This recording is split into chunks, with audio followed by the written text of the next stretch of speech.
The CHIDA in the Birkei Yosef discusses an interesting topic of the Seuda Shelishit. Let's take a look. He writes that he says, why is Seuda Shelishit the most important of the meals? Because you identify that you're eating all the meals on Shabbat for the purpose of Shabbat.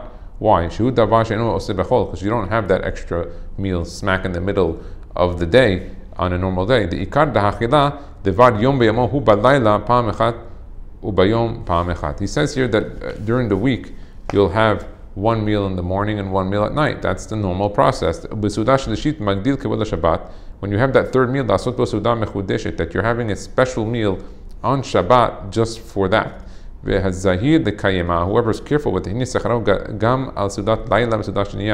then you get the credit for all the three meals when you have that Seuda Shelishit meal. That you did it for the purpose of Shabbat. But if you're going to be lazy and not have Seuda Shelishit, that shows that you didn't have those meals because of Shabbat. That's the normal way of people, to have one meal at night and one during the day.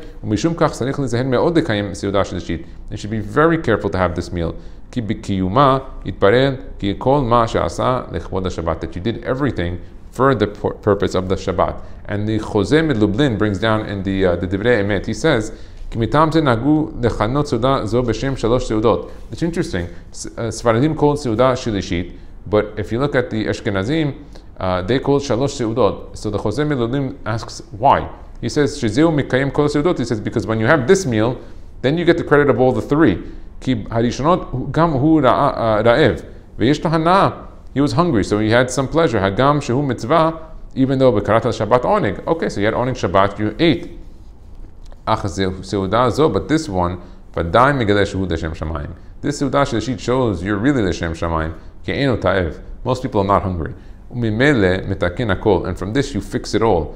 You show from yourself that even if you weren't hungry, even in the first meals, that you were doing it that way. That's why it's called Shalosh Teodot. It's simple. A mitzvah is determined on who's the one who finished it, and if you finished the third meal, then you finished all of them. So that's the Jose Medublin and the Birkei Yosef. Baruch Adonai Le'olam. Amen v'amen.